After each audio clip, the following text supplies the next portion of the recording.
অনেক দিন আগের কথা। একটি ছোট গ্রামে রাজীব নামে একজন কাঠমিস্ত্রি বাস করত। কাঠ দিয়ে সুন্দর সুন্দর ঘরের আসবাবপত্র তৈরি করা ছিল তার পেশা। পুরো গ্রামে এমন দক্ষ কারিগর আর কেউ ছিল না। দূর দূরান্ত থেকে মানুষ তার কাছে আসত নিজেদের ঘরের জন্য আসবাব বানাতে। রাজীবের কাজ এতটাই নিখুঁত ছিল যে কেউ তার সাথে প্রতিযোগিতা করার সাহসই পেত না। তার ব্যবসা খুব ভালো চলছিল। জীবনে তার কোনো কিছুরই অভাব ছিল না। কিন্তু একদিন হঠাৎই ঘটে গেল এক ভয়াবহ দুর্ঘটনা। জঙ্গলের কাছে হওয়ায় একদিন ভয়ঙ্কর আগুন লেগে যায়। সেই আগুনে রাজীবের পুরো দোকান মুহূর্তেই পুড়ে ছাই হয়ে গেল। সবকিছু হারিয়ে রাজীব ভেঙে পড়ল। সে হতাশ হয়ে বলল, হে ঈশ্বর, এখন আমি কি করব? এই দোকানটাই ছিল আমার সারা জীবনের সঞ্চয়।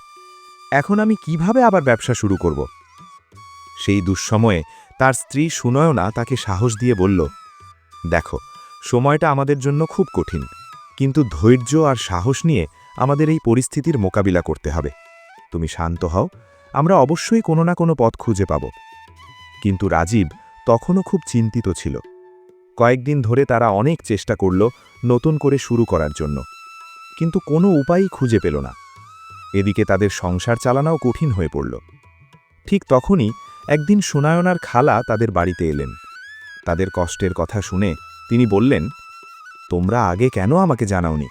আমি তো সবসময় তোমাদের পাশে আছি। আমার দাদির জায়গায় একটা পুরনো বাড়ি আছে, সেখানে কেউ থাকে না। তোমরা চাইলে কিছুদিন সেখানে গিয়ে থাকতে পারো। সুনয়না রাজীবকে সব কথা বলল। রাজীবও রাজি হয়ে গেল সেখানে যেতে। পরের দিন তারা সব প্রস্তুতি নিয়ে রওনা দিল। কয়েক ঘন্টা ভ্রমণের পর তারা সেই পুরনো প্রাসাদে পৌঁছাল। বাইরে থেকে দেখলে মনে হচ্ছিল অনেক বছর ধরে কেউ সেখানে আসেনি। তারা ধীরে ধীরে ভেতরে ঢুকল, কিন্তু ভেতরে ঢুকেই তারা অবাক হয়ে গেল। ঘরের ভেতরের অনেক জিনিস যেন বাতাসে ভেসে বেড়াচ্ছে। ভয় আর বিস্ময় নিয়ে তারা সামনে এগিয়ে গেল। হঠাৎ তারা দেখতে পেল একটি বড় এবং খুব সুন্দর বাক্স। রাজীব বলল, এই বাক্সটা খুবই সুন্দর। হঠাৎ সেই বাক্স থেকেই একটি আওয়াজ এলো, ধন্যবাদ, আমি জানি আমি খুব সুন্দর। কথাটা শুনে রাজীব আর সুনয়না ভয়ে চমকে উঠল। তখন বাক্সটি বলল, ভয় পেও না, আমি একটি জাদুর বাক্স, আমি মানুষের ইচ্ছা পূরণ করতে পারি। রাজীব অবাক হয়ে বলল, সত্যি? বাক্সটি বলল, হ্যাঁ, যা চাইবে তাই পাবে। তারা খুব ক্লান্ত ছিল, তাই রাজীব বলল, আমাদের খুব ক্ষুধে লেগেছে, কিছু খেতে পারি কি? মুহূর্তের মধ্যেই তাদের সামনে নানা রকম সুস্বাদু খাবার হাজির হয়ে গেল। দুজনেই অবাক হয়ে গেল। খালা শেষ করার পর রাজীব বলল, আমার দোকান আগুনে পুড়ে গেছে, যদি তুমি আমাকে আবার আমার কাজ শুরু করতে সাহায্য করো তাহলে আমি খুব কৃতজ্ঞ থাকব। বাক্সটি বলল, যা হারিয়ে গেছে তা ফিরিয়ে আনা যায় না, কিন্তু নতুন করে শুরু করা যায়। এরপর সেই জাদুর বাক্স রাজীবকে তার ব্যবসা শুরু করার জন্য সব প্রয়োজনীয় যন্ত্রপাতি এবং উপকরণ দিয়ে দিল। রাজীব আর সুনয়না খুব খুশি হয়ে গেল। রাজীব সেই জায়গাতেই নতুন করে তার ব্যবসা শুরু করল। দিন যেতে লাগল, সপ্তাহ কেটে গেল, মাসও চলে গেল।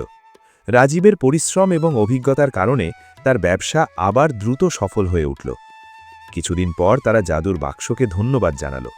রাজীব বলল, আমরা যা চাইতাম সব পেয়েছি, এখন থেকে আমরা আমাদের জীবনের লড়াই নিজের পরিশ্রমেই লড়ব। এই কথা শুনে জাদুর বাক্স খুব খুশি হয়ে গেল। হঠাৎ সেই বাক্স থেকে একটি আত্মা বেরিয়ে এলো। সে বলল, আমি অনেক বছর ধরেই বাক্সে বন্দী ছিলাম। একজন সন্ন্যাসী আমাকে অভিশাপ দিয়েছিলেন। তিনি বলেছিলেন, যতদিন না কোনো দম্পতি এখানে এসে তাদের প্রয়োজন পূরণ করে লোভ ছাড়া চলে যাবে, ততদিন আমি মুক্তি পাব না। 20 বছর ধরে অনেক মানুষ এখানে এসেছে, কিন্তু সবাই লোভের কারণে চলে যেতে চায়নি। তোমরাই প্রথম যারা লোভ না করে চলে যাচ্ছ। এই বলে সেই আত্মা তাদের ধন্যবাদ জানিয়ে মুক্ত হয়ে গেল। কিছুদিন পর রাজীব আর সুনয়না নিজেদের গ্রামে ফিরে এলো। রাজীব আবার তার ব্যবসার নতুন শাখা খুলল। ধীরে ধীরে তাদের পরিশ্রমে ব্যবসা আরও বড় হয়ে উঠল। এভাবেই তারা নিজেদের পরিশ্রম আর সততার উপর ভরসা করে সুখে শান্তিতে জীবন কাটাতে লাগল।